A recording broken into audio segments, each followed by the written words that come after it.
संतों के शरीर से भागवतिक परमाणु निकलते हैं, क्योंकि हर समय भजन में रहते हैं।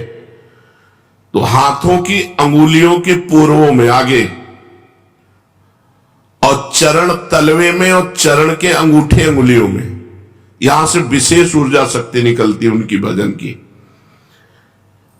इसीलिए विद्युत परमाणु जैसा काम करती चरण रज, बिजली जैसा काम, क्योंकि तलवे में और चरण के अंगूठे में वो स्पर्श हुई चरण रज विशेष।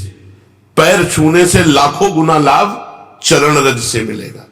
उनकी चरण का चिन्ह बना, चल रहे हैं आगे, कहीं ऐसा सौभाग्य हो कि पानी है, हम आके गए, चरणामृत सीधे मिल रहा। चरणामृत अपने तो बहुत सौभाग्य कई बार ऐसे मिले। पैर के अंगूठे में सबसे ज्यादा परमाणु होते हैं संतों के। अतः जहां जहां संतों के चरण स्पर्श होते हैं, वहां वहां की रज पूरे शरीर के विद्युत को उस रज में, उनके शरीर में जो ऊर्जा शक्ति भजन की, वो उस रज में। इसलिए उस रज का, और यहां वृंदावन की रज तो महारानी जी की चरण रज है। सद्यो वसीकरण चूर्ण मनंत शक्तिम तम राधिका चरण रेणु मनुस्मरामी। रोज चरण वंदना वृंदावन की करके और रज लगावे, बहुत लाभ प्राप्त होगा। जो रोज रज का सेवन करता है, उसके अंदर भागवतिक परमाणुओं का समावेश हो जाता है और वो परम पवित्र हो जाता है। ऐसा कोई तीर्थ से भी पवित्रता नहीं मिलेगी जैसा भक्तों की चरण रज से। भगवत दर्शन का सर्वोत्तम उपाय क्या है? भगवान के दर्शन करने का सर्वोत्तम उपाय क्या है? भगवत दर्शन का सरल और सर्वोत्तम उपाय, दिन रात उनके नाम का जप करो और एकांत में रो, भगवान मिल जाओ। दिन रात नाम जप करो और भगवान के रुदु सुश्रम राजन कृष्ण दर्शन लालसा। बिन रोए किन पाइया प्रेम प्यारा में। लाडली जी ने राधा माधव चिंतन में लिखा हुआ है कि एक गोपी ने पूछा, श्री कृष्ण प्राप्ति का उपाय किशोरी जी क्या है? तो किशोरी जी ने कहा, हमने तो केवल आंसुओं को ही समझा है, केवल आंसुओं को ही समझा है प्रीतम की प्राप्ति का उपाय। जो रो रो करके नाम जप करता है, पुकारता है, रोता है, भगवान उसको दर्शन देते हैं। दूसरे नंबर की बात है कि तुम दर्शन के लिए व्याकुल कितना हो। जब तुम्हें न खान पान अच्छा लगे, न सोना अच्छा लगे, कुछ अच्छा ही न लगे, इतनी व्याकुलता की जीना भी अच्छा नहीं लग रहा। ये जब मृत्यु प्रिय लगने लगे और जीना प्रिय लगने लगे, इतना विरह हृदय में आ जाए, इतनी व्याकुलता हृदय में आ जाए, उसी समय भगवान दर्शन दे देते। पर पहला उपाय दूसरे उपाय की अपेक्षा ठीक है कि हमारे अंदर विरह भी नहीं है, व्याकुलता भी नहीं, जलन भी नहीं है, पर हम रात दिन नाम जप करते तो अपने आप भगवान आकर दर्शन देंगे, पक्का। ना चाहो तो भी आके मिल जाएंगे। देखो मार्कंडेय जी भजन कर रहे हैं, चाह नहीं थी भगवान शंकर और पार्वती जी की, पढ़ के देख लो भागवत में, अपने आप आकर के दर्शन दिए। नर नारायण भगवान दर्शन दिए, सब दर्शन दे देंगे। खूब भजन करो। कहते हैं कलयुग में भगवान के दर्शन नहीं हो सकते। कलयुग है, इसमें साक्षात भगवान के दर्शन नहीं हो सकते। मेरा दृढ़ विश्वास है कि इस युग में भगवान के दर्शन पहले युगों से सरलता से होते हैं। 10,000 वर्ष एक पैर के अंगूठे के बल खड़े होकर दोनों हाथ उठा के, जो हम लोग 1 मिनट नहीं कर सकते। पैर के अंगूठे के बल खड़े होके दोनों हाथ उठा, 1 मिनट नहीं कर सकते। वो 10,000 वर्ष मंत्र जपते हुए तब कहीं करदम जी को भगवान का दर्शन हुआ था। यहां 10,000 वर्ष है ही नहीं जिंदगी में, 70-80 वर्ष के खेल है हमारा। इसमें अगर हम निरंतर नाम जप कर लें तो बिना किसी तपस्या के भगवान के दर्शन हो जाएंगे। कह रहे मेरा विश्वास है कि इस कलयुग में भगवान के दर्शन बहुत सरल हैं, सहज हैं, पहले युगों से भी। अन्य युगों के महापुरुष चाहते हैं कि कलयुग में मेरा जन्म हो जाए, थोड़े प्रयास से भगवान के दर्शन, रात दिन नाम, थोड़ा प्रयास, 10,000 वर्ष वाला प्रयास, और 80 साल के हैं, 80 में 20-30 वर्ष तो सोने के रख लो, क्योंकि अधिकतर बाल्यावस्था ऐसी चली गई। अब जवानी में अगर होश आ जाए और नाम जप कर ले तो इसी से भगवत प्राप्ति हो जाएगी। ऐसा रोज आने लगता है कि आज भगवान मिलेंगे, आज भगवान मिलेंगे। जब भजन परिपूर्ण होने लगता है, भगवान को मिलना होता है, तो हृदय से लगता है आज भगवान मिलेंगे, आज भगवान, आज तो पक्का मिलेंगे। भगवान मिल जाते हैं। भगवान फिर कोई न कोई रूप रख करके आते हैं और वो अनुभव कराते हैं, मैं हूं, देखो मैं हूं। अपने को तो अन्य रूपों की बात क्या, साक्षात रूप में भगवान शंकर काशी के घाटों में आए, पर ये बस था भूख प्यास सहते हुए, आज भगवान मिलेंगे, आज भगवान मिलेंगे, आज पक्का मिलेंगे। दोपहर की तपती हुई भूमि, जो पूरे घाटों में कोई व्यक्ति न दिखाई दे, नंगे पैर, हाथ में त्रिशूल लिए हुए, जटाओं का, अरे दौड़ पड़े, साष्टांग दंडवत। अब उस आनंद का क्या वर्णन, बस उन्होंने भी एक उंगली उठाई थी, बस हमने सत्संग में पीछे भी बताया, एक उंगली उठाई थी, बोले कुछ नहीं थे। वो एक है, बस एक है, अनेक कोई नहीं, अन्य कोई नहीं। जो किसी की निंदा करता है वो भी अज्ञानी है, अन्य की निंदा नहीं। यहां तो पापी की भी निंदा नहीं की गई है। ये क्रूरापि पापिनो न च सताम संभाष्य दृश्यास्ते सर्वान वस्तुतया निरीक्ष परम स्वाराध्य बुद्धिर्मम। मेरा दृढ़ विश्वास है कलयुग में थोड़े ही भजन से भगवान का साक्षात्कार हो जाता है, क्योंकि अल्पायु है हम लोगों की। भगवान के दर्शन कैसे होते हैं, कैसे कैसे कैसे भगवान के दर्शन होते हैं? जप से, तप से, बड़ी बड़ी साधनाओं से भगवान के दर्शन नहीं होते। कैसे होते?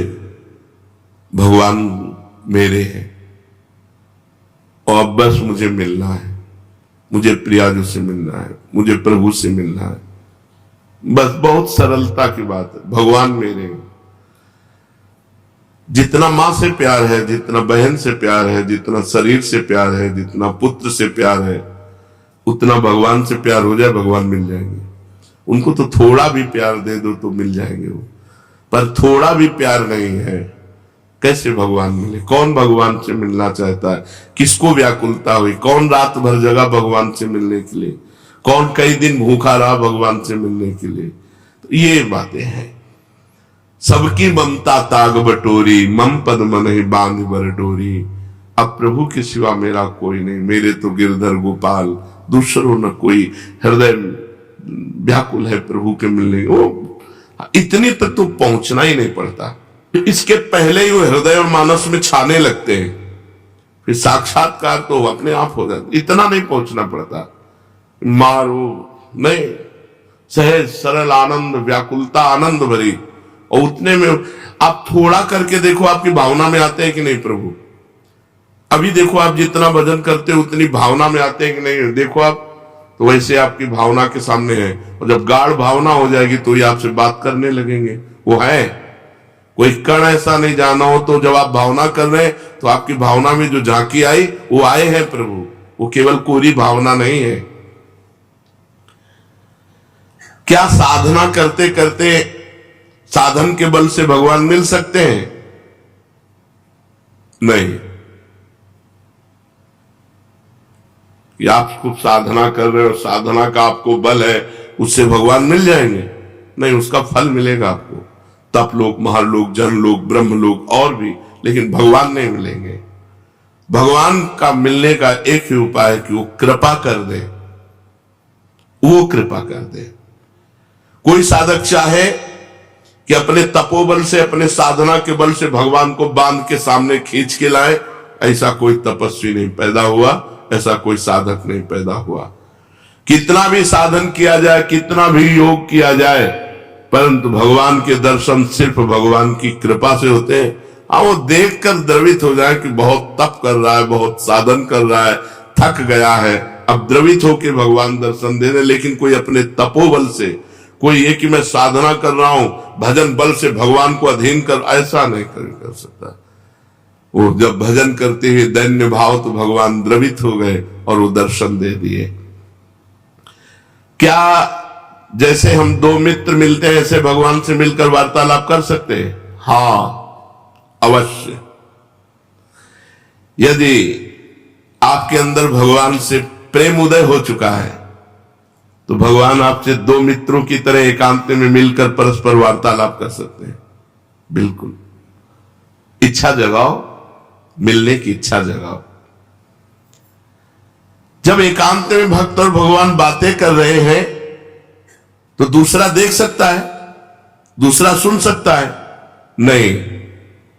मान लो यहीं बैठकर भगवान से बातचीत हो रही हो, तो जैसे नारायण स्वामी थे, अरे भाग तू भाग, कितना भागेगा, और कपड़ा समेट के पीछे भागते, तो लोग देखते कोई नहीं सामने, तो बाबा पागल हो गया। कुसुम सरोवर तक दौड़ के आते, फिर लौटते, फिर मुखारबिंद तक दौड़ के जाते, फिर वहां। जब प्रेमी जनों ने पूछा, तो बोले हमारी उसकी छुआ छुई हो रही, वो देखो सामने दौड़ रहा है, मैं उसे पकड़ रहा हूं। लेकिन सबको लगता कि पागल हो गए हैं क्या, दौड़ रहे हैं। कहते भाग तू, कितना भागेगा, आज मैं पकड़ के छोड़ूंगा, और सामने कोई है नहीं। तो लोग पागल तो समझते थे, तभी भक्त को एक पागल संज्ञा दे दी जाती है। श्री भगवान यदि भक्त से मिलकर बातचीत कर रहे हैं, और भगवान चाह ले कि हमारे और भक्त के दर्शन करके हमारे और भक्त की बात सुन ले, तो वो सुन लेगा, अन्यथा समाज में भगवान मिलकर चले जाएंगे और वो नहीं जान पाएगा। भगवान कृपा कर दे कि इसको मेरे दर्शन हो जाए, मेरी भक्त की बातचीत सुनाई दे, तो वो सुनने में। दूसरा सामर्थ्य नहीं है कि वो भगवान और भक्त की वार्ता को सुन सके या देख सके, जबकि प्रकट में होगी, पर वो सुन नहीं पाएगा, देख नहीं पाएगा। भगवान मिलने वाले हैं, कैसे पता चलेगा? उसके पूर्व की स्थिति क्या होती कि अब भगवान मिल जाएंगे, बस अब पक्का। भगवान के साक्षात्कार के पहले उसे स्वप्न में भगवान मिलेंगे, स्वप्न में भगवान का आना होगा। फिर वो बैठे बैठे दिव्य प्रकाश उसके झलकने लगेगा, वो प्रकाश में भगवान की झांकी करेगा, जिसको साक्षात्कार होना। साक्षात स्वप्न में भगवान के दर्शन होना, ऐसे नहीं कि कोई फोटो के दर्शन होना। स्वप्न में ऐसा कि हम देख रहे हैं, बातचीत कर रहे हैं भगवान से। जागृत में बैठे बैठे दिव्य प्रकाश, उसी में भगवान दिखाई दे रहे, वो भगवान से बातचीत कर रहा है। ये पहले स्थिति होगी, फिर साक्षात भगवान प्रकट होकर उसे दर्शन देंगे। प्रकाश के अगर दर्शन नहीं हुए, तो भगवत दर्शन का भी अधिकारी नहीं। स्वप्न दर्शन के बाद भी दिव्य प्रकाश उसके नेत्रों के सामने छाया रहे, हर समय ललित त्रिभंगी मूर्ति सामने विराजमान है। भगवान की दिव्यता को सहन करने के लिए वो प्रकाश दर्शन आवश्यक है, इसलिए पहले भगवान प्रकाश दर्शन देते हैं। स्वप्न दर्शन, स्वप्न दर्शन ऐसे नहीं कि कोई चित्रपट के दर्शन किए या तीर्थ स्नान स्थान के दर्शन किए या कोई श्री विग्रह के आप मान लिए भगवत दर्शन, नहीं। साक्षात जैसा, जागृत जैसा स्वप्न में दर्शन। फिर जागृत अवस्था में प्रकाश, दिव्य तेजो पुंज में भगवान का भाव, क्योंकि भगवान के दर्शन की दिव्यता को सहने की सामर्थ्य आनी चाहिए, नहीं तो वो तेज सहन नहीं कर पाएगा। उसको ऐसा धक्का लगेगा कि एक साथ जैसे बड़ा पावर बिजली का करंट, तो मर जाएगा। ऐसे एक साथ धक्का लगेगा उसके हृदय में, झेल नहीं पाएगा। इसलिए पहले स्वप्न दर्शन, फिर भावना, फिर दिव्य प्रकाश, फिर साक्षात दर्शन। साक्षात दर्शन ऐसे भगवान के ऐसे कोई जिसको समझाने के लिए बिजली का भारी करंट मार दिया जाए, झटके में वो बस ऐसे। भगवान अनंत सामर्थ्यशाली। कहते हैं तुम घर सजाओ भगवान आएंगे। हाँ, तो मन का घर, ये बाहर वाला घर सजाने से नहीं कि बाहर आप खूब सजा दो लीप पोत के, तो भगवान यहां मन रूपी घर को, मन से संसार रूपी कूड़ा निकल जाए, दैवी संपदा आ जाए, मन मंदिर बना लो, मन सजा लो, मन के दुर्गुण हटा लो, मन को संसार से खाली कर दो, भगवान आ जाएंगे। मन रूपी घर को सजाना। क्या भगवत प्राप्ति प्रारब्ध में लिखी है कि तुम्हें जाओ इस जन्म में भगवत प्राप्ति हो जाएगी? नहीं। भगवान का भजन संत समागम के द्वारा प्रारंभ होता है और भजन के द्वारा हमारा भाग्य नया निर्माण होता है भगवत प्राप्ति का। वो पूर्व जन्म से नहीं होता कि अगला जन्म तुम्हें भगवत प्राप्ति हो जाएगी, वो भजन से होता है। क्या प्रारब्ध बाधा पहुंचा सकता है? इच्छा प्रबल हो, भजन कस के हो, भगवान की अनन्यता हो, तो प्रारब्ध बाधा नहीं पहुंचा सकता, नहीं पहुंचा देगा। प्रारब्ध बहुत बुरा होता है। जिसे मान लो दोनों किडनी फेल, डायलिसिस और बड़ी समस्या, बड़ा परेशान, पर भगवान की कृपा से चल रहा है, साधन भी चल रहा है जो भगवान चला रहे हैं। जैसे अगर बताओ प्रारंभ में ही हो जाता, मान लो भजन शुरू किया, प्रारंभ हो गया, मार दिया ना प्रारब्ध ने, तो प्रारब्ध बाधा पहुंचा सकता है भगवत प्राप्ति में यदि भगवान की अनन्यता न हो, भगवान की शरणागति न हो, भगवान का भजन न हो। भगवान की अप्राप्ति के संताप का क्या स्वरूप है? जिया ना जाए। भगवान के अमिलन में, भगवान के बिछोह में एक एक निमेष युग के समान लगने लगे। ऐसा नहीं लगता, इसलिए भगवान नहीं मिलते। अभी खाना पीना अच्छा नहीं, खान पान ते भावे है नहीं, कोमल वसन सुहावे, सब विषय लगे ते खारा है, हरि आशिक का मग न्यारा है। भगवान की लीलाओं में प्रवेश कब होता है? ये तो भगवत दर्शन की बात रही। भगवान की लीलाओं में कब प्रवेश होता है? जब भगवान की अखंड स्मृति जागृत हो जाती है, हर समय भगवान नाम चल रहा है और वो श्रद्धा भगवान की लीलाओं का चिंतन करता रहता है। अपने इष्ट की लीलाओं, अखंड स्मृति और लीलाओं का चिंतन, और उसके अनुसार अपने स्वरूप को देखता रहता है। जैसे अपने लोग सहचरी भाव, भगवान सत्य हैं, सदा हैं, सर्वत्र हैं, इसलिए जैसी मन में वो लीला चिंतन करता है, जैसे ही भावना उसकी पुष्ट होती है, भगवान उसे अपने लीला का द्वार खोल देते हैं कि अब तुम्हें कल्पना करने की जरूरत नहीं, भावना करने की जरूरत, आओ देखो ये लीला दर्शन करो। वो लीला में प्रवेश कर जाता है और प्रत्यक्ष की तरह सब लीला प्रसंगों में वो स्वयं सम्मिलित रहता है। जैसे हम ऐसे देख रहे हैं, ऐसे प्रत्यक्ष की तरह, भावना नहीं केवल, वो तब होता है अखंड स्मृति, लीलाओं का चिंतन और स्वरूप का बोध, अपने स्वरूप का बोध, सहचरी स्वरूप, गोपी स्वरूप, सखा स्वरूप। ये परम धाम क्या है? वैकुंठ लोक, गोलोक, साकेत, कैलाश, ये परम धाम है। एक है या अलग है? एक ही है और भावना के अनुसार अलग वैभव प्रकाशित हो जाएगा। धाम नित्य चिदानंद एक है।